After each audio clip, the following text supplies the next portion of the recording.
এবছর রাজধানীতে ৬ লাখ কম পশু কোরবানি হয়েছে। তবে গত বছরের চেয়ে বর্জ্যের পরিমাণ বেড়েছে বলে দাবি করেছে ঢাকার ২ সিটি কর্পোরেশন। সোমবার দুপুর পর্যন্ত অপসারণ করা হয়েছে ৫২,১১৫ টন। এখনও অনেক হাটের বর্জ্য ল্যান্ডফিল্ডে নেওয়া বাকি রয়েছে। পাড়া মহল্লা থেকে শতভাগ বর্জ্য অপসারণ হয়েছে বলে জানিয়েছে ২ সিটি কর্পোরেশন।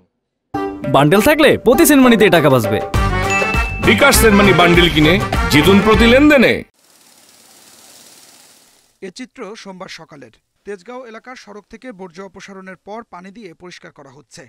৩ দিন ধরে পুরো রাজধানীতে এই কাজ করে যাচ্ছেন ২০,০০০ পরিচ্ছন্নতা কর্মী।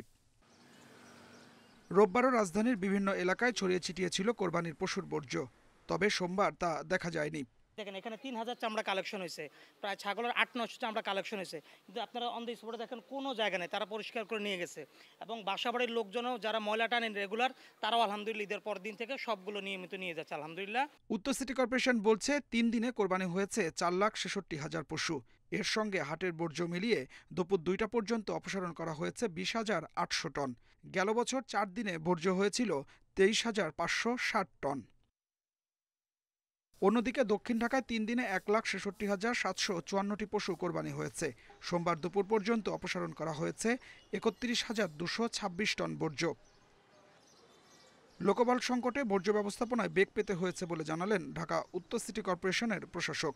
আজকে ময়লা কোরবানির বর্জ্য অপসারণের আমরা সমাপ্তি ঘোষণা করব, কিন্তু সেটা আমরা কন্টিনিউ করব আমরা সমাপ্তি ঘোষণা না করে। কারণ হচ্ছে যে আমরা জনগণের সাথেও কথা বলে দেখেছি যে আপনারা এই যে পার্টিগুলোর মধ্যে মাংস বানানো হয় সেগুলো অনেকে কিন্তু রেখে দেন, একদিন দুদিন পরেও সেগুলো ডাস্টবিনের মধ্যে কিন্তু পৌঁছান।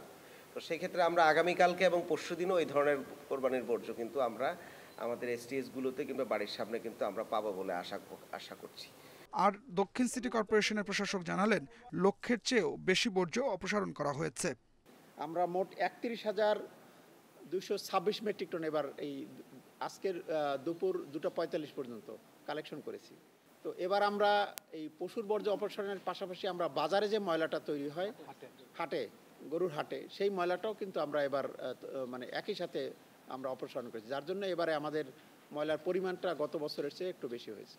এরপরও কোনো এলাকায় পশুর বর্জ্য পড়ে থাকলে কন্ট্রোল রুমে জানানোর অনুরোধ ঢাকার ২ সিটি কর্পোরেশনের। Adilur Rahman, independent news, Dhaka.